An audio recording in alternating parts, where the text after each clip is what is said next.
प्रधानमन्त्री बालेन्द्र शाहदेखि गृहमन्त्री सुदन गुरुङ, अर्थमन्त्री स्वर्णिम वाग्ले लगायत सबै मन्त्रीहरूको लगभग सम्पत्ति सार्वजनिक हुँदाखेरि एक हिसाबले भन्नुपर्दा उहाँहरूलाई नपुग्दो केही छैन। अलल्ले सम्पत्ति भन्छ नि, औलाद नगद, खेलो भनौँ न, सुन, जमिन, जायदाद, सेयर, के को कमी छ? गाडी, घोडा, हिरा, जवाहरत, मणि, माणिक्य, औलाद सम्पत्तिले ओतप्रोत भएका मन्त्री र प्रधानमन्त्री यो क्याबिनेटमा देख्न पाइयो।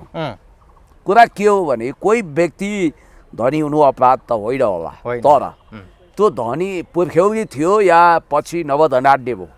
पछि धनी भए पनि उसले ट्याक्स तिरेर अथवा वैध आम्दानी गरेर त्यसको कर तिरेर त्यो व्हाइट मनी अन्तर्गत ऊ धनी भएको हो कि कमिसन, घुसखोरी, एनजिओ आइएनजिओबाट डलरको खेती गरेर अदृश्य स्रोतबाट रातो वा कालो धन बटुलेर ऊ धनी भयो। अब अहिले सवाल त्यो चलेको छ, किनभने योभन्दा अगाडिसम्म यो क्याबिनेटको मन्त्रीहरू यति धनी होलान् भनेर इतिहासकै सबैभन्दा धनी मन्त्रीमण्डल यसपालिको। सुन्नु न, कुरा के हुन्छ भने नि, पुर्ख्यौली धनी मान्छे पहिल्यै प्रचारित हुन्छ, उसको विषयमा थाहा हुन्छ। जस्तो मैले आफ्नो बारेमा धेरै ठुलो कुरो गर्दिनँ, म धनाढ्य किसान परिवारको मान्छे होला, मेरो विषयमा सबै वेल अन्डरस्टुड छन् होइन। मैले त आफ्नो जमिन बेचेर, जग्गा बेचेर जीवन निर्वाह गरेको छु। अब मेरा हजुरबाहरू हौदामा हात्ती बात्ती होलान्, बुवाहरू तबेलामा घोडा बाँध्नुहुन्थ्यो होला, धेरै जग्गा जमिन थियो होला, बरु त्यो मैले बेची होला। तर कोही मान्छे जमिनदारका सन्तान हुन्छन्, मुखियाका सन्तान हुन्छन्, कोहीको पुर्ख्यौली सम्पत्ति हुन्छ, त्यो बेग्लै कुरा हो। तर अहिले मन्त्रीमण्डलमा रहेका अनुहारहरू खास गरी भन्ने भने केही मन्त्रीको विषयलाई लिएर भन्नाले सबै मन्त्रीको विषयलाई लिएर सुनले पहेल पुर्छन्, हिराले झकिझकाउँछन्, स्वर्णिम मन्त्रीमण्डल तेरे स्वर्णिम मन्त्रीमण्डल पनि हो। अनि कति क्यारेटका सुनहरू पनि छँदैछन्। अब सभामुखको अस्वाभाविक सम्पत्ति विवरण पनि हामीले देखिहाल्यौँ। सवाल के हो भने, म केही भन्दिनँ यो विषयमा, अहिले पब्लिकमा आगलागी भएको छ। कृपया मन्त्रीजीहरू, प्रधानमन्त्रीजीहरू, तपाईमाथि पब्लिकले बेनिफिट अफ डाउट दिन सक्छन्। खास गरी प्रधानमन्त्री बालेन्द्र शाहदेखि गृहमन्त्री, अर्थमन्त्री, सबैले, शिक्षा मन्त्रीको पनि राम्रै रहेछ, शिक्षा मन्त्री, सबै मन्त्रीहरूले आफ्नो सम्पत्तिको टोटल विवरण त दिनुभयो, तर कुन स्रोतबाट कसरी वैध आर्जन गर्नुभयो, कर कति तिर्नुभयो भन्ने पनि विवरण बाहिर ल्याइदिनु पर्यो। आफ्नो सम्पत्ति उहाँहरूले शुद्धिकरण गर्नुभयो, किनभने तपाईँले भनेअनुसार अब बालेन्द्र शाहजीको प्रधानमन्त्री बालेन्द्र शाहले आफ्नो सोर्स दिनुभएको छ सामाजिक सञ्जाल भनेर। ल, तपाईँको जानकारी राम्रो छ, तपाईँ ककसको कति सम्पत्ति तपाईँले पाएको प्रारम्भिक जानकारी दिनुहोस्, अर्को डेटा म तपाईँलाई प्रस्तुत गर्छु। ल भन्नुहोस्। जस्तो प्रधानमन्त्रीको बालेन्द्र शाहको 190 तोला जति 190 तोला जति सुन भने कति हो? बाफरे, त्यही 5-7 करोड जति हुन आउँछ अहिले हिसाब गर्दा। 7 करोड जति। अनि सुदन गुरुङजीको जमिन मात्रै तपाईँको 350 रोपनी कहाँबाट आयो? हो, फेवातालको प्रकरणमै म करोडौँमा फसी भन्नुभएको छ उहाँले त्यतिखेर। त्यो पैसा कहाँबाट आयो? 90 तोला सुन छ सुदन गुरुङ। 90 तोला सुन, सेयर करोडको छ, 4 करोडको उहाँको सेयर, 2 करोडको स्टक मार्केटमा लगानी। अब स्वर्णिम वाग्लेजीको सुन, हिरा, जमिन, ठाउँ ठाउँमा जायदाद, 4वटा बङ्गला होइन, यो सबै हेर्दा 35-36 करोडको सम्पत्ति छ। अब हुँदा हाम्रो सविता गौतम बडो स्ट्रगल गरेको भन्ने नानु बहिनी, उहाँ यो मन्त्री हुनुहुन्छ, उहाँको पनि अकुत सम्पत्ति रहेछ। एकचोटि सरस्वती त्यो सुन, जग्गा, जमिन, जायदाद, सेयर आदि इत्यादि गाडीको हिसाब सोलोडोलो गर्दा कसको कति रहेछ म तपाईँलाई विवरण दिन्छु। यो अनुसार सबभन्दा धनी मन्त्री रहेछन् गौरी यादव, जसको टोटल सम्पत्ति 70 करोड हुन आउँछ। 70 करोड 70 सुन जग्गा जमिन सबै मिसाएर। अनि त्यसपछि डाक्टर स्वर्णिम वाग्लेको 32 करोड सम्पत्ति होइन, 35 करोड। अनि सुदन गुरुङको 32 करोड, समित पोखरेलको 25 करोड, बालेनजीको 12.5 करोड, खड्गराज पौडेल जसलाई गणेश पौडेल पनि भनिन्छ पर्यटन मन्त्री, उहाँको 12 करोड, विराज भक्त श्रेष्ठको 9 करोड, सविता गौतमको 5 करोड, रामजी यादवको झन्डै 5 करोड, प्रतिभा रावलको 5 करोड, डाक्टर विक्रम तिमल सिन्हा 5 करोड, सुनिल लम्साल 4 करोड, निशा मेहता 4 करोड, सीता बादी चाहिँ 1 करोड रहेछ उहाँको पनि, गीता चौधरी झन्डै 1 करोड भन्नाले तपाईले यो करोडौंको कुरा गर्नुभयो, जो धनी धनी मन्त्रीहरूको कुरा गर्नुभयो, करोडभन्दा कम कसैको छैन। सुन्नु न, 20 वटा कुखुरा र एउटा कुकुर भएको मन्त्री पनि त आयो नि। को सीतावादी सीतावादीले त्यो भन्नुभयो, तर उहाँको पनि लगभग जग्गा जमिन आदि इत्यादि गर्दा 1 करोडको हिसाब देखिन्छ। त्यो भएको हुनाले तर सम्पत्ति विवरणमा यो 20 वटा कुखुरा र एउटा कुकुरलाई किन सार्वजनिक गरेको क्या? अब खोइ अरूको किन घरमा नि गर्नु? कुकुर त 4-5 वटै थियो होला। किन धनीले अब कुकुर पाल्छन्। उहाँहरूको कुरो छोडौँ, उहाँहरू माइनर पोजिसनमा हुनुहुन्छ कि मूल कुरो भने पावर मिनिस्ट्री होल्ड गर्नेहरूको सम्पत्ति हेर्दा मान्छेले आश्चर्यले जिब्रो ठोके। हिजो नेपो बेबी भनेर अर्काको घरमा आगो लगाउने आफ्नै पनि उनीहरूको 4-5 वटा त अपार्टमेन्ट रहेछ, करोडौँ करोडको जायदाद सम्पत्ति जेथा मानौँ उनीहरूको पिता माता चाहिँ कुनै चौधरी जस्ता थिए, उनीहरूको बुवा आमा जमिनदार थिए, उनीहरूले आँखाले भ्याएसम्मको जमिन थियो भने जस्तो छ। अब गृहमन्त्रीबाट सुरु गरौँ। गृहमन्त्री सुदन गुरुङले भनिसक्नु भएको छ, यो जुन अहिले चर्चा आयो, जति आलोचना आयो, त्यसपछि उहाँले भन्नुभएको छ गरिब भएर जन्मिनु अपराध होइन, तर गरिबै भएर मर्नु चाहिँ अपराध हो। भ्रष्टाचार नगरिकन कमाउनु कुनै अपराध होइन, पाप होइन, यो त राम्रो कुरा हो। सम्पत्ति आर्जन गर्नु कुनै अपराध होइन उहाँले भन्नुभएको छ। हो, उहाँले कुनै नयाँ स्टेटमेन्ट दिएको होइन। यो भिक्टर ह्युगोको भनाइ हो, विश्व प्रसिद्ध साहित्यकार भिक्टर ह्युगो, जसलाई चिनिया महामहिम राष्ट्रपति सी जिनपिङले पनि आफ्नो आदर्श राइटर मान्नुहुन्छ। उहाँले एक समयमा भन्नुभएको थियो गरिब भएर जन्मिनु अपराध होइन, तर गरिबीमै जिन्दगी फ्याक्नु चाहिँ एक प्रकारको पापै सरह हो, किनभने पौरख गरेर आफूलाई मान्छेले स्थापित गर्नुपर्छ भनेर भन्नुभएको थियो। त्यसो त संसारमा 2 थरी मान्छे देखिए, महान साहित्यकार वार एन्ड पिस, अन्ना करेनिया जस्ता कृतिहरू लेख्ने लियो टोल्स्टोय, जस्ता गान्धीले पनि आफ्नो आदर्श मान्नु भएको थियो र उहाँ बुद्धबाट प्रभावित हुनुहुन्थ्यो। लियो टोल्स्टोय विश्व प्रसिद्ध रसियन राइटर, उहाँ आँखाले भ्याएसम्म, आँखाले नभ्याउन्जेल उहाँको जमिन थियो, कति थियो थाहा छैन, खरबौँको हिसाब आउँछ अहिले हेर्दा, अरबौँको, तर सबै प्रायः जसो उहाँ बाँड्नु हो र अन्तिममा रेलवे स्टेसनमा उहाँको अन्तिम एकान्तवासमा मृत्यु हो। महाकवि लक्ष्मीप्रसाद देवकोटा के भन्नुहुन्थ्यो? आफूलाई रित्याएर मेट्याएर अरूलाई सेवा गर्नु पो सेवा। महाकवि देवकोटाको थुप्रो सम्पत्ति थियो, तर उहाँले बाँड्नु। संसारमा 2-3 क्याटेगोरीका हुन्छन्। हरिहर गौतम भन्ने जमिनदारको नाम सुन्नुभएको छ, उहाँले थुप्रो जग्गा बाँड्नु हो।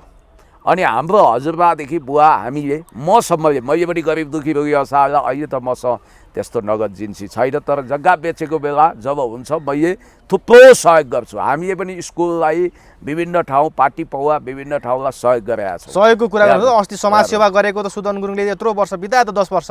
सुन्नु, कोरोनादेखि भुइँचालोदेखि हेर्नुहोस् त समाजसेवामा कति हिँड्नुभयो उहाँ। एनजिओको पैसा ल्याएर गरी भन्नु बेग्लै कुरा हो।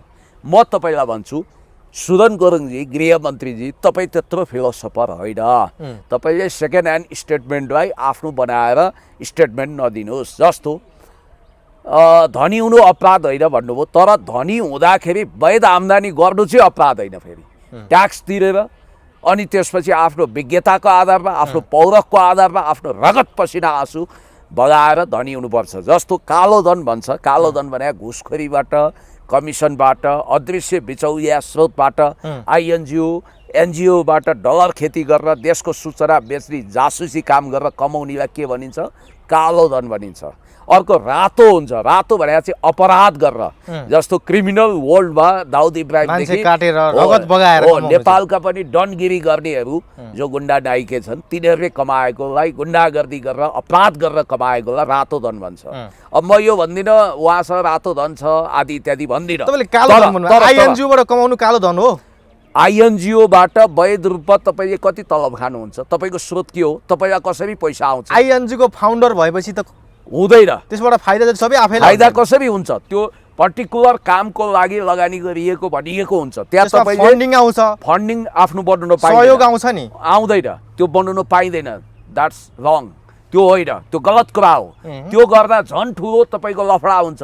यदि मैले फलानाबाट डोनेसन लिएर यसो गरी भन्दा त्यो सिधै पोरको पार भागवनाले चाहिँ सहयोग गर्न पाइँदैन भने कसैले गरेका छैन क्या। तपाईँलाई म भन्छु कि यो मन्त्रीहरूले र सांसदहरूले पहिला आफ्नो सम्पत्ति शुद्धिकरण गरौँ।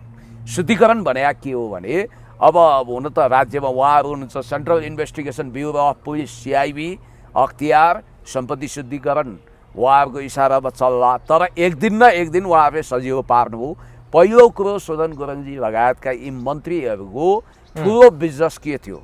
उनीहरू कुनै जमिनदारका सन्तान होइनन् हामी जस्तो, उनीहरू कुनै ठुलो बिजनेस घरानाका मान्छे होइनन्। सुदन गुरुङको इतिहास हेर्दाखेरिमा 10-15 वर्ष, आजभन्दा 10-15 वर्ष अगाडि डिजेतिर काम गरेको हामीले देखेका हौँ। अनि एउटा डिजे अहिले पनि ठमेलमा नाचिरहेछ, बिचरा घर भाडा तिर्न मुस्किल छ। आज एउटा भाइले भन्दै थियो कोरियामा बसियो, मेहनत गरियो, त्यो 3rd डिग्री पनि सहियो, सबै गरियो, जम्मा जम्मी 5-7 वर्षपछि नेपाल आउँदा 1 करोड पनि भएनछ भन्नुहुन्थ्यो।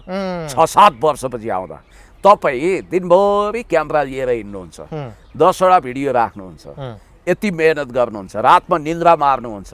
यहाँ तपाईँले कसैको भिडियो लिने बित्तिकै 120 किलोमिटरको गतिले सबभन्दा छिटो गएर मै भिडियो हालौँ भनेर हातमा झाप गरेर जानुहुन्छ होइन, कैयौँ निन्द्रा मार्नुहुन्छ, मेहनत गर्नुहुन्छ। तर तपाईँको खै काठमाडौँमा रातारात कुनै मल मैले देखाएको छैन। बनाउनु होला तपाईँले आफ्नो पौरखले, भोलि सिपले एउटा सामान्य गाडी चढ्नु होला, सामान्य घर बनाउनु होला। असामान्य प्रगति त तपाईँले यहाँबाट गर्न सक्नुहुन्न। अहिले कतिपय सोसियल मिडिया कर्मीको सम्पत्ति पनि सन्देहको घेरामा छ। उनीहरूले पनि अस्वाभाविक सम्पत्ति आर्जन गरेको देखिन्छ। कुनै न कुनै दिन उनीहरूको विषयमा पनि दुधको दुध पानीको पानी छुट्टिने गरी अनुसन्धान होला। तपाईँलाई म भन्छु कान्तिपुरमा काम गरेको सिनियर जर्नालिस्टले काठमाडौँमा 3 आना जग्गामा घर बनाउँदाखेरि, सामान्य घर बनाउँदाखेरि गाउँमा जग्गा बेच्नु होइन। अरूको सम्पत्तिलाई डाहा गरेर हुन्छ र भने कतिलाई लकले साथ दिन्छ, भाग्यले साथ दिन्छ, कमाउनु त कमाओस्, भाग्यले साथ दिया देखिनुपर्छ। जस्तो मैले गाउँमा जग्गा बेचेँ, सुन्नुहोस्, अहिले पनि गएर निजगढमा बुझ्न सकिन्छ होइन। मेरो ठाउँमा जमिन थियो, मैले बेचेँ, अन्त पनि थियो। त मैले बेचेर काठमाडौँमा सामान्य घर बनाएँ पहिला। पछि मलाई टिकटकमा चमत्कार हो र मैले तला थपेँ। मैले आफैले फेरि जग्गै बेचेर पनि गरिब दुखी रोगी असहायलाई टिकटक हेर्न सक्नुहुन्छ। 30 लाख रुपियाँ मैले मद्दत गरेँ। सम्पत्तिको स्रोतको कुरा गर्दा तपाईँले टिकटकको कुरा उठाइहाल्नु भयो। तपाईँले टिकटकबाट कति चाहिँ कमाउनु भयो? टिकटक लाइभ बसेर तपाईँ केही समय अगाडि टिकटकमा खुब लाइभ बस्नुहुन्थ्यो। टिकटक लाइभबाट तपाईँले कति कमाउनु भयो? कति करोड कमाउनु भयो तपाईँले? होइन त्यो यति उति भन्ने कुरो मैले ठ्याक्क अन्दाजी भनिदिनुहोस् न आज कति कमाउनु भयो? मैले राम्रै आर्जन गरेँ होला। कति? 2 करोड? तर 2 करोड बराबरको कमाउनु भयो तपाईँले? त्यत्रो कहाँ कमाइन्छ, त्यो त धेरै भइगयो नि। त्यति त एकै महिनामा कमाउँछ भन्छन् कसै। कमाए होला नि कि, अब कमाउन त कमाइयो होला, के गरियो। तर मैले धेरै जसो समाजसेवा पनि गरेँ। त तपाईँलाई थाहा छ म एउटा सम्पन्न वर्गको मान्छे। म जुवा तास खेल्दिनँ, जाँड रक्सी खान्न, मैले अन्य हिसाबले पनि कमाइरहेको हुन्छु होइन। म आर्टिकल लेख्छु, के गर्छु, तर मेरो सिम्पल लिभिङ छ। त सुदन गुरुङजीले कुनै चमत्कारिक पेसा पनि गर्नुभएको छैन, कुनै अन्य व्यवसाय पनि गर्नुभएको छैन। उहाँसँग यो औलाद नगद, यो सेयर, यो सबै सम्पत्ति कसरी आयो मैले भने होइन। मैले मार्केटमा लगानी गर्न सक्ने मान्छे, स्टक राम्रोसँग चलाउन सक्ने मान्छेले राम्रो कमाउँछन् क्या। नहुने मान्छेले नि कमाउँदो रहेछन् के। त्यो देखाउने शेयर मार्केटबाट त्यो देखाउने कुरा हो। यो विषयमा पब्लिकले सोधिरहेछ, सुनको कुरा सोधिरहेछ, सुनदेखि नुनसम्म। र हामीलाई थाहा छ कि राजनीति गर्न चरिनाङ्गो ढङ्गले आएका मानिसहरूले यदि करोडौँ अरबौँ जोडेका छन् भने ती मान्छे शङ्काको घेरामा हुन्छन्। हिजोको नेतालाई मात्रै गाली गरेर हुँदैन। मैले यो भनेको छैन कि हिजोको नेता एकदम शुद्ध थिए, राम्रो थिए, 24 क्यारेटका थिए। मनमोहन अधिकारी थिए, जननेता मदन भण्डारी थिए, बिपी कोइराला थिए, मनमोहन अधिकारी थिए, धेरै राम्रा नेताहरू अहिले पनि छन्। अब हामी नै भनौँ, मैले व्यक्तिगत रूपमा अनियमितता गरेर अहिलेसम्म 1 रुपियाँ कमाएको छैन। 1 सुको खानु नपरोस् कसैको पनि, बरु कसैलाई मद्दतै गरेर बाँचिएको छ। अब भन्नेहरूले त के भन्छन्, पुण्यजी अस्ति मलाई भन्दै थिए, हुन त यो विषयमा मैले महत्त्व दिए होइन कि, तर तपाईँको अनुहारमा फ्याक्ट्री बनाएर सोसियल मिडियामा अहिलेसम्म झन्डै 8-10 करोडको व्यापार होला भनेपछि म त यस्तो खुसी भएँ नि। I am so glad. तपाईँलाई एउटा कुरो भनौँ कि अहिले केही मान्छेहरू, म नाम भन्दिनँ, केही ठुला बडा विश्लेषकहरू फी लिएर इन्टरभ्यू दिनुहुन्छ अरे। हो नाम नभन्नु है फेरि। कसैको पनि मर्यादा र प्रतिष्ठामा आँच पुर्याउनु हुँदैन, त्यो उहाँहरूको प्रोफेसनलिजम होला। तर कुनै माइकल लालले भनोस् तपाईँहरूले अहिलेसम्म मेरो कति इन्टरभ्यू गर्नुभयो र सम्भवतः उहाँहरू जो फी लिएर गर्नुहुन्छ उहाँहरूले म जति भाइरल गर्ने सौभाग्य पनि पाउनु भएको छैन र मेरो जति धेरै भिडियोहरूको छैन होला। तर कुनै माइकल लालले, पुण्य गौतमले 1 रुपियाँ लिएको छ भन्नुहोस्, म फाँसी लगाइदिन्छु। 1 सुको पनि मैले लिएको छैन। तर कुरा सुन्नुहोस्, भगवानको कृपा छ, पुर्ख्यौली सम्पत्ति छ अलिकति, त्यसकारण मलाई कुनै समस्या छैन। मैले भन्न खोजेको कुरा के भने, मैले अघि भने नि, मेरो अनुहारमा क्यामेरा चम्किएर यदि कसैको आलोचना गर्न को आउला त भनेको, यत्रो 20-30 वर्षसम्म सत्तामा मोज गरेका एमाले काङ्ग्रेस माओवादीहरू नै देखिएका छन्। जुन किसिमले आज गोकुल बास्कोटाले पनि लेख्नुभयो, हो मन्त्रीहरू त कति धनी, अब त देश स्वर्णिम युगमा प्रवेश गरेछ भन्ने तरिकाले व्यङ्ग्य गर्नुभयो, जो उहाँ आफैलाई 70 करोडको काण्ड लागेको थियो। त्यसै गरी अहिले त्यो पुराना नेताहरू चाहिँ आफूले दुधले नुहाएको जसरी यो मन्त्रीहरूको 8-10 करोड सम्पत्ति देख्दा डा गरेका छन्, जलिरहेछन्, आलोचना गरिरहेछन्। यसलाई चाहिँ कसरी? अब हेर्नुहोस्, गोकुल बास्कोटाजीको बारेमा गहिराइमा नबुझिकन प्याच्च बोल्नु वास्तवमा उहाँप्रतिको अपराध र उहाँप्रति पाप हो। जसरी मलाई कतिपयले जड्या ठान्छन्, जबकि म जाँड रक्सी चुरोट बिडी खैनी सुपारी पान गाजा भाङ केही पनि खान्न, र मलाई नक्कली जड्या बनाइएको छ जबरजस्ती, होइन? तपाईँ आफैले भन्नुभयो म खान्छु त, तपाईँहरूलाई थाहा छ? Anybody else? कसैलाई थाहा छ? कसैलाई पनि थाहा छैन। जबकि जीवनमा म आफूलाई सबभन्दा अनुशासित त भन्दिनँ, मभन्दा अनुशासित मान्छे होलान्। टाइममा खाने, टाइममा सुत्ने, टाइममा घर जाने, नाइट लाइफ नबिताउने, कसैलाई अन्याय नगर्ने, हिंसा नगर्ने, व्यभिचार नगर्ने, दुराचार नगर्ने, पापाचार नगर्ने, अलि ठुलो डाकोले बोलेर होला मलाई मान्छेले कठोर ठान्छन्। हेर्नुहोस् है, त्यो गलत हो नि त। म कति दयालु र कति भावुक मान्छे छु भन्ने त मलाई भेट्टीहरूले मात्रै थाहा पाउँछन्। त्यसै गरी गोकुल बास्कोटाजीको अलि सुन्दाखेरि निम जस्तो तितो टर्रो खालको बोली, झर्रो खालको भन्छु, अझ टर्रो भन्दा पनि, त्यो सुन्दा र यो गगन थापाको भन्छ भने मिडियाले सेटिङ गरेर त्यतिखेर एउटा ठुलो धन्दा सेट, जसले नेपाल टेलिकम अन्तर्गत केही फाइदा लिन खोजेका थिए, केही बिचौलियाहरू थिए, त्यो बिचौलियाको भेस्टेड इन्ट्रेस्ट पुरा नहुँदा एउटा मनोहर कहानी निर्माण भयो। 70 करोड जोडजाड गरेर, के एसेम्बलिङ गरेर, एउटा भिडियोमा बोलेको एउटा कुरो, अर्को भिडियोमा बोलेको अर्को कुरो गरेर त्यो नक्कली अडियो टेप ल्याइदिए, जो अख्तियारले पनि त्यो फाइललाई पेन्डिङमा राखिसक्यो। गोकुल बास्कोटाजीको सम्पत्ति भने जम्मा जम्मी अस्ति जलेको घर हो। सुन्नु, त्यो घर उहाँ बनाउन सक्नुहुन्छ। मेरो मावली यहाँ नगरकोट छेउमा छ, त्यहाँ गएर गोकुल बास्कोटाजीको घर मेरो मावलीबाट अलिकति दूरीमा छ। गोकुल बास्कोटाजीको 3 पुस्ते जन्मकुण्डली लगाउनुहोस्, टाढा जानु पर्दैन, मण्डन देउपुरमा जानुहोस्, गोकुल बास्कोटाजी कस्तो मान्छे भनेर सोध्नुहोस्। हेर्नु त, यो नखाएको विष पनि लाग्दो रहेछ। यहाँ ठुल्ठुला भ्रष्टाचार गर्ने, स्क्याम गर्ने, घपला गर्ने, घोटाला गर्ने चाहिँ सदाचारी साधु बिराला भएर हिँडेका छन्।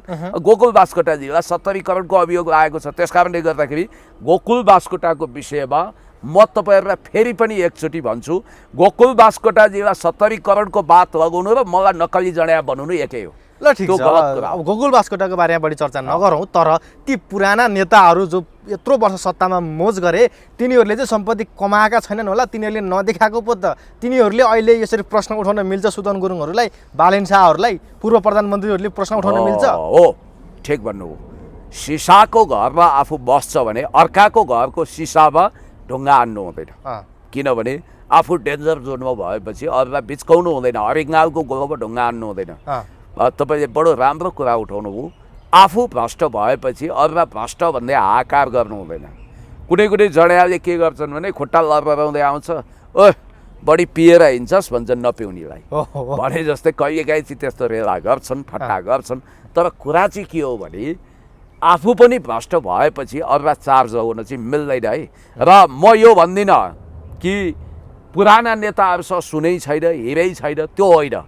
त्यही भएर त उनीहरूमाथि पनि छानबिन होस्। पुराना नयाँ जम्मैलाई मैले भनिहालेँ, शुद्धिकरण पहिला आफूबाट सुरु गर्ने हो के। संसार बनाउनु छ भने पहिला आफूलाई बदल्ने हो। अब अहिलेसम्म जति पनि मन्त्रीमण्डलहरू बने, त्यसको सार्वजनिक भएको सम्पत्ति विवरण यसो हेर्दाखेरिमा त सबैभन्दा गरिब मन्त्री या पूर्व प्रधानमन्त्री सबैभन्दा गरिब प्रधानमन्त्री त प्रचण्ड पो देखियो त। प्रचण्डको त 1-2 कट्ठा जमिन, 1-2 तोला सुन बाहेक अरू केही पनि छैन भन्ने कुरा आएको थियो। अब केपी ओली पनि यो हिसाबले भने दोस्रो तेस्रोतिर गरिबमा पर्नुहुन्छ, उहाँको पनि 10-15 तोला सुनभन्दा बढी केही पनि छैन। अब सम्पत्ति शुद्धिकरण गर्न त प्रचण्डजीलाई भयङ्कर सजिलो हो त। 3 तोला सुन र 1 कट्ठा जमिन, त्यसमा एउटा घर अहिले बनाएको हो। त्यो एउटा घरसम्मलाई विभिन्न व्यक्तिले सहयोग गरे, संसदको तलब भत्ता, प्रधानमन्त्री हुँदा आदि इत्यादि। छोरीको पनि अलिअलि मद्दत भन्न सकिएला, छोरी महानगरपालिकामा हुनुहुन्थ्यो। त प्रचण्डजीको स्रोत नखोलेको अरू यदि सम्पत्ति छ भने जम्मै राष्ट्रियकरण गर्नु। शेरा दरबार त अब राष्ट्रियकरण हुने प्रक्रियामा गयो होइन। उहाँको कुनै समयको स्वकीय सचिव मेरो वान्स अपर द टाइम मित्र पनि हो उहाँ, विकेश श्रेष्ठ भन्ने व्यक्ति हुनुहुन्थ्यो। उहाँ वास्तवमा भन्ने भने मकवानपुरको जिल्ला इन्चार्ज हुनुहुन्थ्यो। भन्नेहरूले के भन्यो भने प्रचण्डजीलाई अप्ठ्यारो पर्ने हुनाले उहाँले चाहिँ सुरुमा सीता दाहालजी मरेर जानुभयो, हार्दिक श्रद्धाञ्जली। उहाँलाई सेरा दरबार असाध्यै मन पर्यो र त्यो चाहिँ कुशल प्रधान भनिने विकेश श्रेष्ठ उहाँको स्वकीय सचिवको नाममा खरिद गरियो है, त्यो कब्जै गरियो। चर्चा नगरौँ, तर अहिले म भन्दैछु त त्यो चर्चा गर्नै पर्ने विषय हो।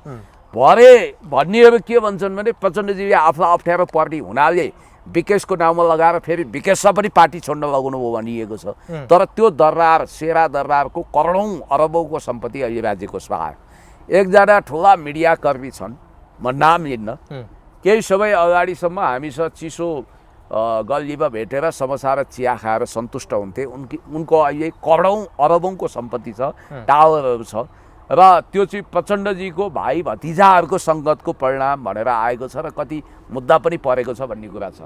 अब कुरा के हुन्छ भने हो प्रचण्डको आफ्नो नाउँमा नहुँदाखेरि त्यो उनको सम्पत्ति होइन भन्न सकिएला, तर सम्पत्ति शुद्धिकरणले के गर्छ भने नातागोता परिवार आफन्त सबै भेट्छ नि। 3 पुस्ता 7 पुस्ताभित्र कहाँ को कसको अवस्था के थियो हिजो, त्यो फलानाको के थियो, एउटा सामान्य पोल्ट्री फार्म थियो होला, एउटा अन्डा सन्डा व्यापार गर्ने, त्योसँग आज ग्यास स्टेसन कसरी भयो, त्यो फलना चाहिँ साधारण ढङ्गले 3 ठाउँमा स्टार्ट बन्द हुने खटरो बाइक लिएर हिँड्थ्यो होइन, त्यो छिनेको चेनवाला साइकलमा हिँड्थ्यो, अहिले इम्पोर्टेड कारमा हिँड्छ, सोफिस्टिकेटेड बङ्गलामा बस्छ, अरबौँको बिजनेस गर्छ। फलानाको विदेशमा के छ, स्विस ब्याङ्कदेखि तपाईँको भर्जिन आइल्यान्डसम्म के छ, सिङ्गापुरको अकाउन्टमा के छ भन्ने कुरो चर्चा चल्ला। त्यसकारण भोलि अनुसन्धान गर्दै जाँदा स्रोत नखुलेको सम्पत्ति त जफत गर्नु पर्ला, चाहे जसको सुकै होस्, सत्तारूढ मान्छेको होस् या सत्ता बाहिर हिजोको नेताहरूको हो। अब तपाईँलाई एउटा कुरो भन्छु, हो म त्यो मान्छु, एउटा गजबको कुरा आज सेयर गरेँ। एकजना हाम्रो मधेसतिरको नेतालाई उखर मौलो भएछ, अब अर्काको नाउँमा लगाइदिउँ, उसैले करापज्याप बनाउँछ, हाम गर्छ, डकारी हाल्छ। उही एकजना ठुलो कङ्ग्रेसिया नेताको चाहिँ उहिले है, आज होइन, यो 52-53 सालतिर, अब त्यतिखेर भर्खर कानुन सक्रिय भएको थियो, बाहिर सादगी देखिनुपर्ने आफ्नो एउटा चिनजानको मान्छेलाई ल भाइ तेरो नाउँमा अहिले जस्तो राज्य कडा पनि थिएन, यो जग्गा अहिले राख्दै गर्छु, पछि चाहिँ फिर्ता लिन्छु भनेर कति बिघा किनिदिए, भरे गएर लुटको धन फुपूको श्राद्ध, त्यो त्यसको पनि भएन, गएर जुवामा हारेछ सर्वनाश। हेर्नु है, लोभले लाभ लाभले विलाप भनेको थाहा छ तपाईँलाई। एउटा महाको कन्जुस लोभी व्यक्तिले जिन्दगीभरि जति पनि लुट्यो कमायो सुदखोरी गर्यो, उसको मन पोल्न थालेछ, छोराहरू उप विश्वास पनि भएन, अनि भयभरको सम्पत्ति बेचेर यति ठुलो अहिले सुनको कुरा आयो, सुनको भकुण्डो बनाएछ कि बल, र त्यो एक ठाउँमा गाडेछ। बुढो चाहिँ के गर्दो रहेछ भने भुत्रे खाजा खाने बेला हुन्छ नि राति, त्यो बेला एक झपक्क निन्द्रा खोल्दो रहेछ, बुढो भयो, अनि बिस्तारै बिरालोको चालले भन्छ नि, कसैले थाहा नपाउने गरी सुस्तरी जाँदो रहेछ, टर्च लाइट बालेर। चर्पी भन्थे गाउँघरतिर, टोइलेट बाथरुम भन्छन्, अहिले हाम्रो फ्रेस रुम भन्छन्, वासरुम भन्छन्, अहिले त अनेक भन्छन् होइन। ऊ बिस्तारै चर्पीमा टोइलेटमा जाँदो रहेछ, अनि त्यसपछि यसो खोस्रिँदो रहेछ, सुन ती छ भन्ने कुरो भएपछि विश्वस्त भएर आएर अनि मजाले सुत्दो रहेछ। उसको नोकरलाई एक दिन हुटुटी भयो, नोकर त तल सुत्या थियो, के गर्छ यो बुढो मान्छे सधैँ टोइलेट जानु अगाडि त्यहाँ खोस्रिन्छ, होइन यो पागल त भएर एकचोटि यसले के खोस्रिँदो रहेछ हेर्नु पर्यो भनेर गएछ। गएर यसो खोस्रिया त मेरी बासै झलझल गरे, सुनको एकदम डल्लो पो देख्यो, लो भगवान्ले मलाई ठुलै सम्पत्ति दिनको लागि यहाँ पठाउनु भएको रहेछ, यो लोभी बुढोले अब मलाई धनी बनाउने भयो भनेर त्यसले चाहिँ सरक्कै सुन उ गरेर बुढो यसो हेरेर बुढो निदाइसक्यो। आधा घन्टापछि त्यो सुन त्यसपछि पोको पारेर हिँड्यो। त्यो बुढोले सपना नराम्रो देख्यो, सपनामा उसलाई आएछ के झल्को, त्यो सुन चाहिँ कसैले चोरेको हो कि के देख्यो, अब उसले त्यस्तो दैव संयोग हो, हस्याङ फस्याङ गरेर आएको त मेरी आमै सुनको खाल्डोमा त खाल्डो मात्रै छ, सुनै छैन ल बा। अनि सबभन्दा उम्दा घोडा लिएर अनि लखट्न थालेछ, नोकर अगाडि ऊ पछाडि। त्यसपछि उसले के गर्यो, नोकरले अब यो खोलो तरेर उता गएपछि बुढो त अब घोडामा छ सक्दैन भन्ने लाग्यो। झ्याम्मै खोलामा हाम फालेछ। उसलाई थाहै भएर त्यहाँ सयकडौँ गोही छन्, गोहीको शिकार हो। बुढो फेरि मदहोस भएर आफ्नो सुन पानीमा झऱ्यो भनेर आवेशमा उसलाई गोही छ भन्ने अलि हेक्का छ, ऊ पनि झऱ्यो, उसलाई पनि खाइदियो। भरे त्यो नदीको सम्पत्ति भयो के सुन, त्यो नदीले खाइदियो। त्यो तल गयो सिद्धियो। लोभले लाभले बिलाप। अब एउटा मधेसतिरको नेताको कहानी भन्छु म यो, किनभने यो प्रसङ्ग रियल प्रसङ्ग हो, तपाईँलाई भन्दैछु, कुनै मिथकीय होइन। बडो अविश्वास भएछ। अब बैङ्कमा राख्न सकिँदैन, 10 लाखभन्दा बढीको स्रोत देखाउनु पर्छ। अब काहीँ केही खरिद गर, भोलि अख्तियार लाग्ला, सम्पत्ति शुद्धिकरण लाग्ला भन्ने बित्तिकै उसको पालो बक्स पलङमा मुनि चाहिँ अटाइ नअटाइ काठमाडौँमा मन्त्री हुँदा कमाएको नोटहरू भित्र राख्यो। अनि एक दिन चाहिँ यसो त्यो बोरामा अब काहीँ तल आउनु पऱ्यो नि त, कहाँ सम्पत्ति किन्नु थियो कि के गर्नु थियो, अथवा पैसा चेक गर्न गएको बोरा त हलाउँछ। ए बाबा के भयो, चोरे कि क्या हो भनेर हतार ल्याएको त बिचरा कागज जसरी धमिराले काट्छ नि, बोराको पैसा खत्तम भने 3-4 करोड रुपियाँ धमिराले खाइदिएछ। कतिलाई ठगेर, कतिलाई उठेर, कत्रो अपराध गरेर कमायो। लोभले घरमा पैसा जलेको उदाहरण छ होइन। देउबाको त यस्तो होला के, दसैँ खर्च उनले बाँड्थे। दसैँको कुरा नगरौँ, डलर जल्या हो, पैसै जलेको हो, त्यसमा हामी शङ्का नगरौँ। यो अब छानबिन हुँदैछ, पत्ता लाग्ला। छानबिन होस्, दुधको दुध पानीको पानी छुट्टियोस् के। तर यो सुनको कुरा भनेपछि मैले भनेको तपाईँको सम्पत्ति त्यति नै हो जो तपाईँको लाल पूर्जामा देखिन्छ। कुरा बुझ्नुभयो? तपाईँको जायदाद जायज यथा त्यति नै हो जो तपाईँको स्वामित्वमा छ अथवा तपाईँको फ्यामिलीको स्वामित्वमा छ। आफ्नो भाइ भतिजा इष्टमित्रको सम्पत्ति त आफ्नो हुँदैन। जस्तो म मेरो परम पूज्य दाजुलाई श्रद्धाञ्जली दिन्छु। दाजु अविवाहित हुनुहुन्थ्यो, संयोगले दाजुको मैले क्रिया गरेँ, भगवान्को कृपा संयोग। अब दाजुको प्रपर्टी पनि मेरो हो होइन। त्यो भने के भने मैले सायद मेरो दाजुप्रतिको यो श्रद्धाञ्जली हो नि होइन। मान्छेको के हुन्छ भने तपाईँले भने जस्तो सत्कार्य गर्नेहरूको लागि सत्कार्य गर्ने सत्कर्मीहरूलाई भगवान्ले पनि चिन्नुहुन्छ। र यहाँनिर जति पनि नेता छन् नि, म साँच्चै नेताहरू गरिबै हो भन्छु के। किन भन्नु? किनभने उहाँहरूले आफ्नो ठाउँमा केही राख्न सक्नु भएको छैन। सबै आफ्नो ठाउँमा नराखेपछि त्यो त लुटको धन फुपूको श्राद्ध। कोही राष्ट्रियकरण हुन्छ, कसैले खाइदिन्छ, कसैले जुयै खेल्दा मेट्छ। जस्तो यो सुनको कुरा र भनिन्छ नि, सुन्नु, सेतो धन, धन शास्त्रमा 4 प्रकारको हुन्छ। सेतो धन जो तपाईँको पुर्ख्यौली सम्पत्ति हो, त्यो 7 पुस्ता 10 पुस्तासम्म जान्छ। तपाईँले अहिले मेहनत गरेर कमाउनु हो नि, यो एकदम दुःख गरेर बोलेर चिच्याइ मेहनत गरेर निन्द्रा मारेर भोक मारेर कमाएको यो सेतो धन हो। यसले तपाईँको पुर्खा राम्रो गरौँ होइन भन्न दिन्न, धैर्यता गर्नु कि यो एकदमै महत्त्वपूर्ण। बरु भिडियो काटेर यो हाइलाइटमा राख्नु होला। अर्को हुन्छ हरियो वा पहेँलो धन। त्यो भने के भने बकस, अबुताली, दाइजो वा उपहार पुरस्कारबाट आएको धन हरियो वा पहेँलो। त्यो पनि 7-10 पुस्तासम्म जान्छ, किनभने त्यो खुसी भएर तपाईँलाई दिएको। अनि अर्को हुन्छ कालो धन, घुसखोरी, रिश्वत र बिचौलिया बनेर कमाएको कालो धन, जो वास्तवमै त्यसले 3 पुस्तादेखि 4 पुस्ता देख्न पाउँदैन भनिन्छ। अर्को रातो धन हुन्छ, रगत कटकटिएको, आँसु कटकटिएको। त्यो धनले तपाईँलाई यति पोल्छ कि त्यसले तपाईँलाई समाप्तै पार्छ। एउटै जुने पनि टिक्दैन। त्यो टिक्दैन। 3 प्रकारको धन होइन। दाउद इब्राहिम छ अहिले लगभग तपाईँको 10 लाख करोडको प्रपर्टी छ भनिन्छ। दाउद सुखी छ त छैन? अनुहार देखाएर संसारमा हिँड्न सक्छ।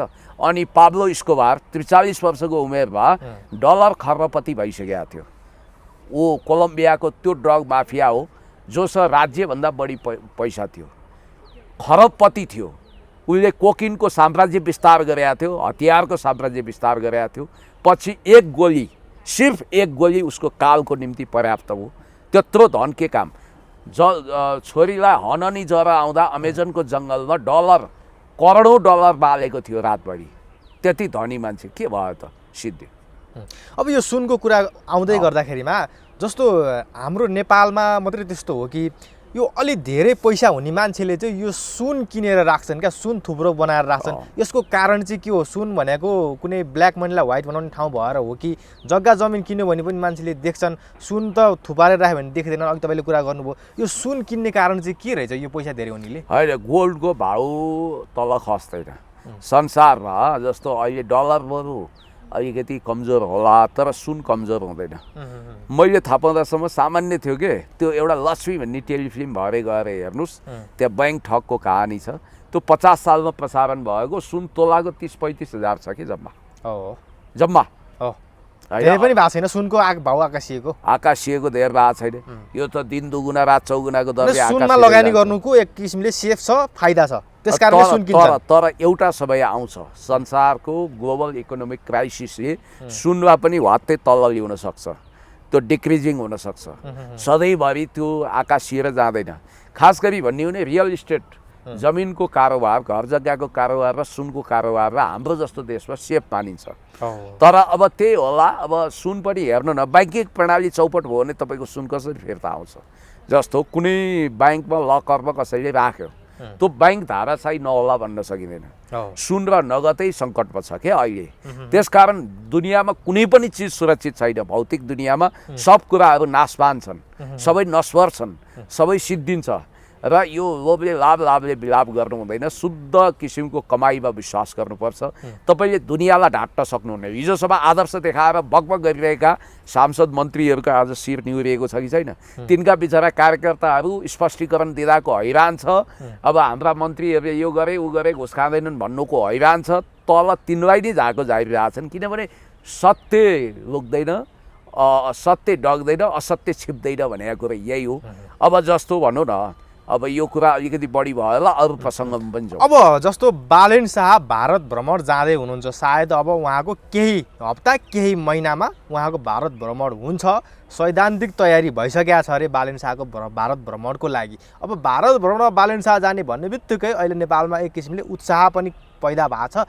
अब बालेनले त भारत भ्रमण गएर सीमा नै फर्काएर ल्याउँछन् कि लिपुलेक नै फिर्ता ल्याउँछन् कि क्या हो भन्ने स्थिति पनि बनिएको छ। कसरी हेर्नुभएको छ तपाईँले बालेन शाहको यो भारत भ्रमणलाई? अब होइन, लिपुलेक हाम्रै हो, उनले फिर्ता ल्याउनै पर्दैन, उनले देउसी भैलो खेल्दै हाम्रै हो भनेर अब त्यो जमिन पनि गाडेको जस्तै त होइन। त्यस्तो होइन, तपाईँको भारतले त्यसलाई ऐतिहासिक रूपमा दाबी गर्न सक्दैन। हामी कार हो फिर्ता ल्याउँछन् कि ल्याउँदैनन् कि होइन, फिर्ता ल्याउने कुरै भएन। उनले देउसी भैलो खेलेर बाबा कि दुवै त्यो जमिन हामीलाई दिनुहोस् भन्ने होइन।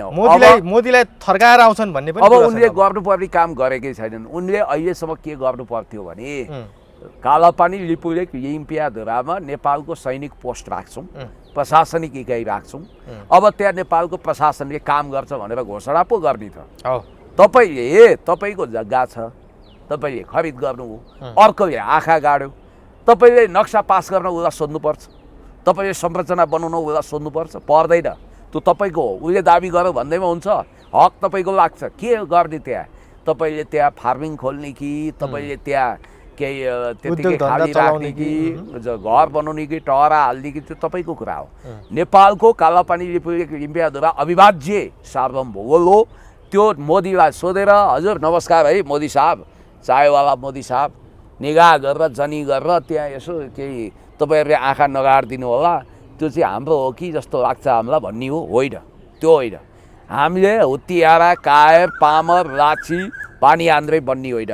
स्पष्ट रूपमा त्यो हाम्रो जमिन हो। मोदीसँग कुरा गरेर बरु मोदीलाई भन्ने कुरा के हो भने भनिसक्नु पर्थ्यो, भन्नु होला, भन्नुपर्छ। मोदीलाई उहाँले भन्ने कुरा के हो भने आँखामा आँखा जुदाएर कालापानी लिम्पियाधुरा भनेको नेपालको चुच्चे नक्सामा समेटिसक्यो। तपाईँहरूले एकतर्फी रूपमा त्यसलाई व्यापार बिन्दु बनाएर नाका खोल्ने भनेर तपाईँहरूले किन त्यहाँ चाहिँ हेर्नुहोस्, तपाईँ पनि कुनै धनाढ्य कुलको मान्छे होइन होला जसले क्यामेरा चलाइरहनु भएको छ। आफूप्रति आफूले अपमान नगर्नुहोस्। चौधरीलाई के अभाव छ म तपाईँलाई भन्छु। यहाँका माडवारीहरू गरिब छन्, तर उनीहरूले किन लुटिरहेछन्? दीपक भट्ट गरिब थिए, उनको बुवा सम्पन्न थिए। सुरुमा त गरिबै थिए, सायद थिएनन्। सुरुदेखि नै उसले चाँदीको चम्चा नै लिएर जन्मिया हो। फेरि ऊ सुरुमै गरिब मान्छे होइन, उसको बुवा उसको काका हुने खाने नै हो। भनेको मतलब अहिले जति होइन, अहिले अरबौँपति भएर भ्रष्टाचारको केस लाएर, बिचौलियाको केस लाएर जेलमा छन्। तर अहिलेको हिसाबले भन्दा 10-20 बिघा जग्गाको मालिकै भएको फ्यामिली हो त्यो। तर धनीले भ्रष्टाचार गर्दैनन्, बिचौलिया काम गर्दैनन्, उठ्दैनन् भन्ने कुरो त त्यहाँ खण्डन भएन। दीपक भट्ट के गरिब थिए? अनि त्यसपछि विनोद चौधरी बाँसबारीको जग्गा कराप झ्याप बनाए। उनी त कति पुस्तादेखि 3-4 पुस्तादेखि त कमसेकम धनी नै थिए। उनका हजुरबा नै धनी थिए, खानको समस्या थिएन। तर चौधरीले किन अहिले पनि उनको विभिन्न विवादमा मसिन्छन् त उनी? त्यस कारण। अनि अर्को कुरो के अरे श्री कृष्णप्रसाद भट्टराई धनी थिएनन्, याद गर्नुहोस्, तर उनले 1 रुपियाँ पनि लुटेनन्। सुशील कोइराला धनी थिएनन्, मदन भण्डारी धनी थिएनन्, अनि मनमोहन अधिकारी पनि त्यस्तो व्यापक धनी होइन। म तपाईँलाई भन्दैछु। र होचिमिन, माओ त्से-तुङ कोही धनी थिएनन्, अब्राहम लिङ्कन पनि गरिब थिए। यो न्यारेटिभ्स नै फेल खान्छ के? गरिबहरू भ्रष्ट हुन्छन् भन्नु गरिबहरूप्रतिको अपमान हो। गरिबहरूमा भएको महानता तपाईँले देख्नु नै भएको छैन। उनीहरू एक छाक खाइरहेको बेला आधा छाक बाँड्छन् उनीहरू। त्यो खालको महानता मैले देखेको छु। र धनीहरू शुद्ध हुन्छन् भन्ने होइन, धनीहरू पनि महाभ्रष्ट छन्, गरिबहरू पनि भोका उडुस जस्तो भएर लुटेका छन्। अब अहिले हेर्नुको प्रवृत्ति हेर्नुपर्छ, कुण्ड बानी मुन्न बुद्धि। अब अहिले त्यसकारण यो धनी मन्त्री भयो भन्दैमा खाँदैनन् भन्ने होइन। झन् बिचौलिया यिनीहरू भने नवधनाढ्य हो।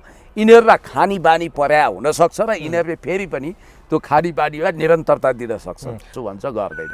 होइन, भ्रष्टाचार गर्छ भने डर लाग्थ्यो नि त पहिला नेताहरूले। अहिले त बालेन शाहलाई त्यस्तो डर मान्ने अवस्था छैन। तपाईँहरूले कुनै भगवानको तहमा हेर्नु भएको छ? बालेन शाहजी त्यही मान्छेको शक्तिशाली सरकार। उहाँले अर्को कुरो मलाई आपत्ति के भने हर्क साम्पाङले पनि यसमा प्रश्न उठाउनु पर्थ्यो। उहाँ अलिकति नरम देखिएको हो कि भन्ने लाग्यो। हर्क साम्पाङकी साँच्चै बिकेका हुन् अहिले हर्क साम्पाङ? होइन, त्यस्तो बिक्या भनेर अपमान गर्नु हुँदैन, बदनाम गर्नु हुँदैन। अहिले चर्चा त्यही चलेको छ नि, बालेन शाहसँग मिल्ने साँठगाँठ यो मित्रता देखिसकेपछि त हर्क साम्पाङ बिकेको भन्ने कुरा गर्दैछन्। हर्क साम्पाङको भित्री राजनीतिक चाल के हो? ज्ञानबहादुर शाही उर्फ ज्ञानेन्द्र शाहीले चलाएको चिया कपको तुफान, विदेशीवाला फन्डाको दुष्प्रभावमा बकिनु हुँदैन। अहिले म राप्रपाको पनि चिरफार गर्छु उपसभामुख काण्डमा, यो हामीले चर्चा गर्नै बाँकी छ। अब जहाँसम्म तपाईँको पहिलो कुरो त भारतमा 4 धाम तीर्थ छ, बद्री, केदार, द्वारिका, ऋषिकेश आदि इत्यादि। अनि 5औं तीर्थ चाहिँ 7 रेस कोर्स। मोदीको दरबारलाई मानेर त्यो राजनीतिक भ्रमण नगरी नहुने किन? विगतमा केपी शर्मा ओलीज्यूले पहिलोचोटि प्रधानमन्त्री हुँदा, झलनाथ खनालजी प्राइम मिनिस्टर हुँदा, मनमोहन अधिकारीजी प्राइम मिनिस्टर हुँदाखेरि उहाँहरूले पहिलो भ्रमण भारतबाट गर्नु भएन। कोहीले रुसबाट गर्नुभयो, कोहीले चीनबाट गर्नुभयो। त बालेन शाहजीले प्रधानमन्त्री भए लगत्तै भारतप्रतिको आसक्ति किन भारतबाट उहाँले भ्रमण गर्न खोज्नुभयो? छिमेकीसँग राम्रो सम्बन्ध राख्नुपर्छ भन्ने नीति उहाँले गरेपछि चमत्कार हुने, अरूले गरेपछि दलाल हुने। दलाल हुने यो काहीँ परिभाषा हुन्छ? पहिलो कुरो। दोस्रो कुरो, भारत भ्रमणको उपलब्धि टाइटाई फिस हात्ती आयो फुस्सा हो। आश्वासन पाउनुहुन्छ, मक्खै पार्नुहुन्छ मोदीले, कानमा चिनी भर्नुहुन्छ, हुनेवाला केही पनि छैन। माछा भ्यागुतो हुन्छ। शुभकामना दिइसके नि त हाम्रो हर्क साम्पाङले पनि बालेन शाहलाई भारत भ्रमणको लागि। त्यसपछि के छ भने शुभकामना औपचारिकता हो। उहाँले एउटा कुरा चाहिँ अलिकति त्यसमा कन्ससली भन्नु पर्थ्यो जस्तो लाग्छ मलाई। त्यो भने के भने त्यो लिपुलेक काला पानीमा नाका खोल्दा नेपालको स्वीकृति अनिवार्य लिने व्यवस्था मिलाउनु होला भन्नुभएको छ उहाँले। यो बाबा, हाम्रोमा हामीले नाका खोल्न दिने नै होइन। कसले भन्यो भारतको स्वीकृति लिने? त्यो गलत कुरा हो। त्यसकारण सहीलाई सही भन्नुपर्छ। हर्क साम्पाङ देशभक्त हुनुहुन्छ, एमसिसीको विरोध गर्नुभएको छ, एसपिपीको विरोध गर्नुभएको छ, र भारत भ्रमणमा कुनै घिउ लाग्ने म देख्दिनँ। अब देशभक्ति, हर्क साम्पाङको देशभक्तिमा अब यहाँ खोट लाग्यो हो, दाग लाग्यो हो? छैन। उहाँ देशभक्त नै हो, इमान्दार हो, असल हो। बालेन शाहसँग मिलेपछि त देशभक्तिमा दाग लाग्यो भन्दैछ। तपाईँ कुन उपाध्यक्षको? बालेन शाहले हर्क साम्पाङलाई एउटा हड्डी फालिदियो, ललिपप चुसाइदियो।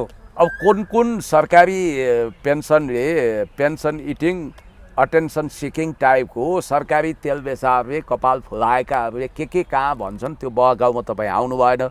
जसको नाममा अहिले पनि भ्रष्टाचारको मुद्दा कुदिरहेको छ अदालततिर, त्यो मान्छेले के बकबक गर्छ भन्ने कुरोको कुनै हिसाब लगाउनु हुँदैन। यो विषयमा म एकछिनपछि आउँछु। यस खालका धन्दा सेटहरूको कुरा म गर्छु। अब बालेन शाहजीको आसन्न भारत भ्रमणलाई लिएर जुन खालको तरङ्ग फैलिएको छ, जुन आशंका भएको छ, त्यो निवारण गर्नु नितान्त जरुरी छ। म आशावादी छैन। अब उहाँले केही उपलब्धि गर्नुभयो भने धन्यवाद भन्नुहोला, वाउ भन्नुहोला, तर भारत भ्रमण नै किन? भारत माइबाप हो, हामी भारतका क्लाइन्ट स्टेट हौँ, हामी भारतका मुन्सीहरू, भारत हाम्रो जमिनदार हो, चौधरी चरण सिंह हो, अनि हाम्रो जीवनदाता हो भारत। हामी सेटेलाइट स्टेट हो, के बोल्दै हुनुहुन्छ? कसरी जीवनदाता हो? भारतबाट खानेकुरा नआए यहाँ खान पाउँदैन, बोकबोके मौसम इन्धन नआए हिँड्न पाउँदैन। होइन, गलत कुरा हो। म तपाईँलाई भन्छु, नेपाल मजाले आत्मनिर्भर हुन्छ। हामी न चाइना परस्त हौँ, न भारत परस्त, न एन्टी चाइनिज हौँ, न एन्टी इन्डियन हौँ। पेट्रोल नआओस् त, भारतबाट पेट्रोल नआओस् त, यहाँ केही चल्छ? हामी ऊर्जामा आत्मनिर्भर हुन सक्छौँ। सौर्य ऊर्जा, केही समयपछि, अहिले तत्काल छैन। होइन होइन, केही फरक पर्दैन। हामीलाई भारतले नाकाबन्दी लगाउँदा पनि केही खासै असर परेको थिएन। अहिले त नेपाल ल्यान्ड यङ कन्ट्रीको जियो पोलिटिकल स्ट्याटसमा अपग्रेड भएको छ। हामी ल्यान्डलक होइनौँ, हामी भूपरिवेष्टित होइनौँ, हामी वास्तवमा समुद्रसम्म पहुँच पुर्याउन सफल भइसकेका छौँ। केपी शर्मा ओलीज्यूले trans Himalayan multi dimensional connectivity नेटवर्कको नेपाललाई हिस्सा बनाइसक्नु भएको छ। तपाईँलाई म यति कुरो भन्छु कि भारत निर्भरता, परनिर्भरता हामीले घटाउनुपर्छ, हटाउनुपर्छ। र भारत, अर्को इन्ट्रेस्टिङ फ्याक्ट राखिदिन्छु, संसारमा भारतीयहरूले सबैभन्दा बढी रेमिटेन्स कमाउने टप 10 देशमध्ये नेपाल माथिल्लो स्थानमा पर्छ। नेपालको बोर्डर सिल्ड भयो भने भारतलाई अप्ठ्यारो पर्छ। अब बालन साहबले नउठाइ नहुने कुरा चाहिँ बरु के हो भने नेपाल र भारतको सीमा रेगुलेट गरौँ, बोर्डरमा काँडे तार वा पर्खाल लगाउँ, नम्बर 1। त्यसो गरेपछि क्रस बोर्डर क्राइम पनि नहुने भयो र हाम्रो हजारौँ हेक्टर पूर्वमा पशुपतिनगरदेखि सुस्ता हुँदै कालापानी लिपुलेकसम्म झन्डै भक्तपुर जिल्ला जति ठुलो हजार हेक्टर जमिन, अझ लाखौँ पनि होला, त्यो मिचिसक्यो। जङ्गे पिलर उखालै छ। त्यो अन्त्य गर्न पनि अब सीमामा काँडेतार वा हामीले पर्खाल लगाउनु पर्यो, त्यो एजेन्डा उठाउनु पर्यो। दोस्रो, हामी व्यापक व्यापार घाटामा छौँ, त्यसलाई कसरी पुर्ताल गर्ने? अब हामीले त यहाँ ठुल्ठुला इन्डस्ट्रिजहरू लगाउने, त्यसको लागि त तपाईँको बेल्ट एन्ड रोड इनिसिएटिभ अन्तर्गत चीन नेपाललाई सहयोग गर्न तत्पर छ। अरबौँ रुपियाँ उसले एमओयूमा सिग्नेचर केपी शर्मा ओलीज्यूले गरिसक्नु भएको छ, त्यसलाई कार्यान्वयनमा लाने। अमेरिकाले नेपालमा डिजिटल ट्रान्सफर्मेसन भन्ने के भन्ने वर्ल्ड ब्याङ्क मार्फत नेपाललाई ऋण दिने हो, ऋणको जालोमा फसाउँछ। उसले आइएनजिओबाट सुदन गुरुङज्यूले बारबेरा फाउन्डेसनबाट फन्डिङ ल्याएर हाम्रो नेपाल संस्था चलाएर डलरको खेती गरे जस्तो मात्रै हो। नेपालमा खासै उपलब्धिमूलक गर्दैन। अब नेपाल विकसित गर्नु छ भने पहिला चाइना, के अरे जापानले गर, अरूले गर। अब उनीहरू आफै आर्थिक समस्यामा छन्। खरब रुपियाँ लगानी गर्नको लागि चीन तयार छ। नेपालको आर्थिक कायाकल्प गर्न, जसरी